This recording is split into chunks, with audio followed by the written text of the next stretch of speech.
আলহামদুলিল্লাহি ওয়া কাফা ওয়া সালামু আলা ইবাদিহিল্লাযিনা ইসতাফা আম্মা বা'দ।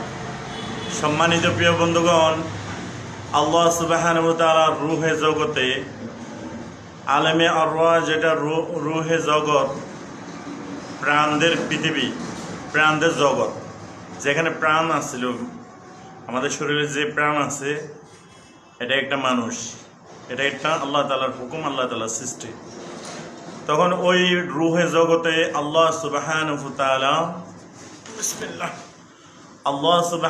তাআলা রূহে জগতের মাঝে সমস্ত রূহদেরকে পৃথিবীত ফাটানোর আগে আল্লাহ তাআলা বলেন, আলাস্তুম বিরাব্বিকুম, এ রূহুরা তোমরা বলো আমি কে।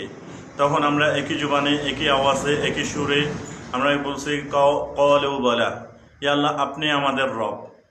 পৃথিবীতে আছি, সব ভুলে গেছি, রবকে ভুলে গেছি। রবকে চিনতে গেলে